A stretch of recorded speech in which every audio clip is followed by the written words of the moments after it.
My name is Mark Rains and I'm from San Diego, California. When I was in high school, because I was really interested in drama and theater, and I also grew to love journalism and like yearbook classes, I sort of figured out that television news might be a really good combination of those two skills. I could be an on-camera performer, but I could also write news stories. And so I went to the University of Florida and majored in telecommunication with a focus on TV news. And then right out of college, I became an anchor and reporter at different local affiliates. I did that for 8 years. And so that's hard to do, and also go to church on Sunday or be there when your family needs you because you're always on call. It has been snowing heavily like this since about 2 o'clock this morning. I started doing volunteer youth ministry while I was working in television, and I really liked investing in teenagers in that way, spending extra time with them on the weekends and at night at youth events, and kind of felt like I wish I had had those kind of adults in my life outside of my family to invest in me when I was a teenager. And so I really enjoyed doing that so much that after I had been in television news for about 8 years, I was approached by a local school district who asked me if I would be interested in teaching TV production classes. And I tried it, and it's become a really awesome career, and I've been teaching now for 19 years.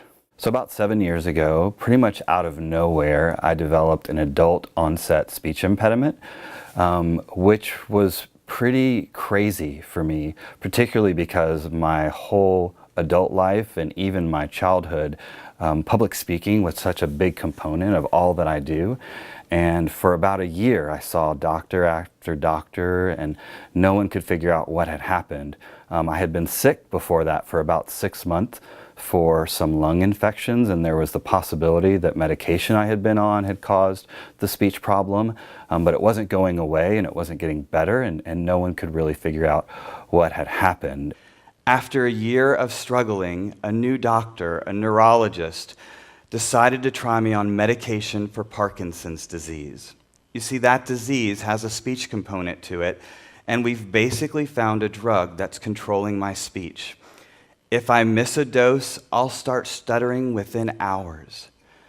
And sometimes it still just randomly happens.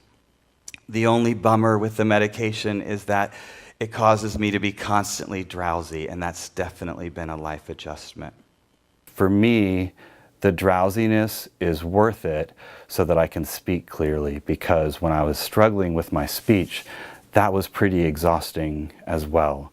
I was waking up early every day, I felt horrible, I was exhausted, and it was getting harder and harder for me to go to the gym, but I finally did just decide I'm gonna go to the gym every morning. I'm awake, I have nothing else to do. I realized that it gave me an energy boost that helped me the rest of the day.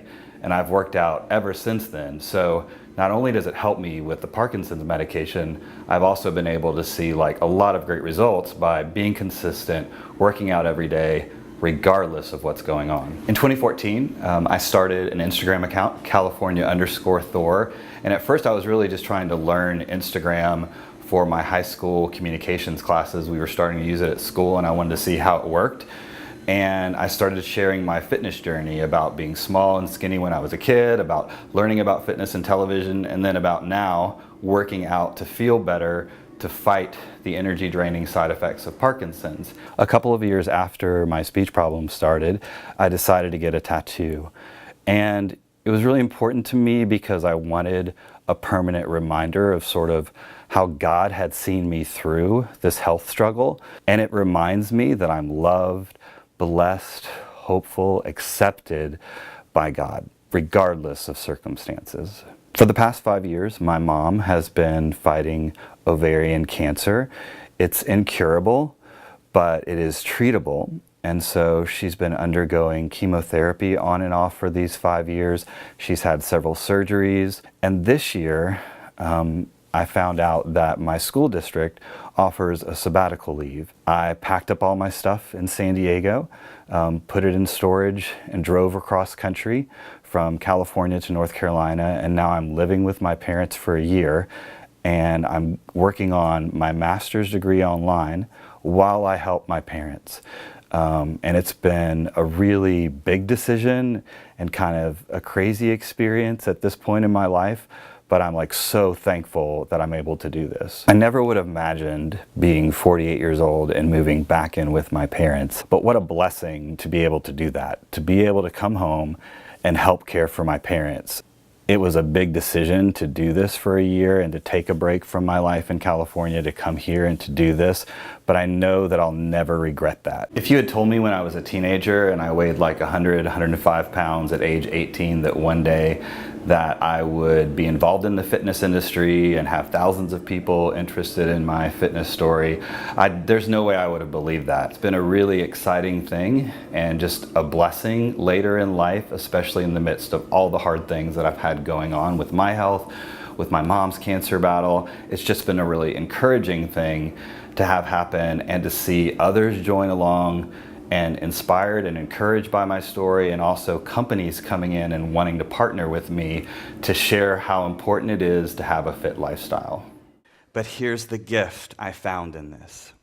I am more than my speech or any neurological problem.